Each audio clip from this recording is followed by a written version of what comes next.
ကြွက်ကလေးတစ်ကောင်သေးနေတာလေးကို तू ကအရင်နှိပ်ပြုတ်ပြီးတော့စီးပွားရှာလိုက်မယ်ဆိုရင်အောင်မြင်ကြီးပွားသူဖြစ်နိုင်တယ်လို့ပြောသွားတော့အမတ်တမဲ့လမ်းသွားရင်လူတစ်ယောက်ကကြားလိုက်တယ်အိန္ဒိယနိုင်ငံဗာရာဏသီမြို့မှာတထေးတူရှိတယ်အဲ့ဒီတထေးက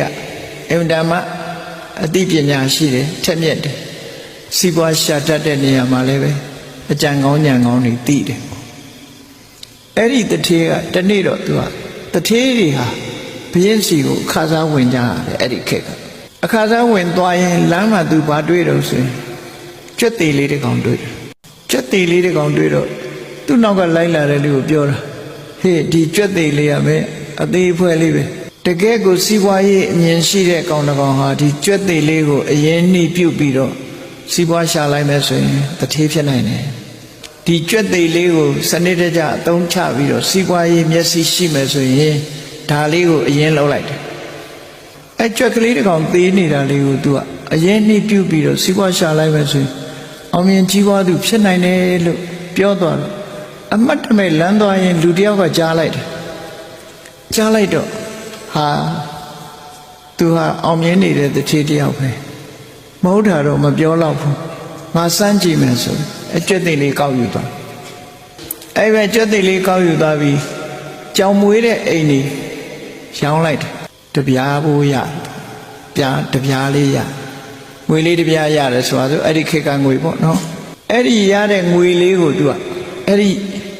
ရေအိုးလေးတစ်လုံးဝယ်ပြီးတော့ရေအိုးပေါ်လေးဝယ်ပြီးရေခတ်ယူသွားပြီမြို့တကားဝကနေတော့ဆောင်းပန်းဥယျာဉ်တွေကနေပန်းပွင့်တွေပန်းမင်တွေပန်းတွေခူးပြီးတော့လာတဲ့ပန်းကုန်တွေပေါ့မြို့ထဲမှာပန်းရောင်းကြမဲ့တူတယ်အဲ့သူတို့ကအမောပြေရေတစ်ခွက်စီတိုက်တယ်ရေတောက်ပါအောင်ရေတောက်ပါအောင်နဲ့တော့ဟိုလူတွေကကျေးဇူးတင်တာရေလေးတစ်ခွက်တောက်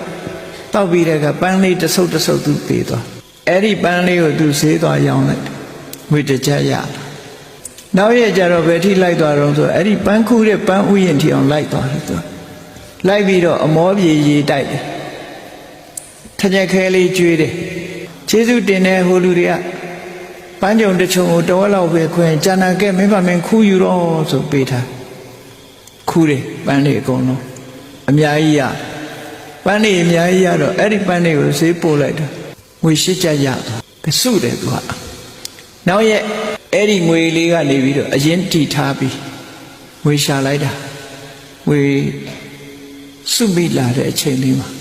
တနေ့ကျတော့လေကြီးမိုးကြီးကြလေကြီးမိုးကြီးကြလာတဲ့အခါကျဘရင်ဥယျာဉ်ထဲမှာတစ်ပင်နေတက်ကိုင်းနေကျိုးနော်လေကြီးမိုးကြီးကြတက်ကိုင်းနေကျိုးတော့သူကစောစောသွားဥယျာဉ်မှုကခေါင်းကိုက်နေတယ်ဒါတွေဘယ်လိုလုပ်ရှင်းရမှမသိဘူးဥယျာဉ်တွေကတက်ကိုင်းကျိုးတွေဘာတွေရှင်းညင်တယ်ပေါ့သူရှင်းညင်တော့သူ့ကိုဒီတက်ကိုင်းနေပေးမလားပေးရင်သူရှင်းမှမယ်လို့ဆိုအေး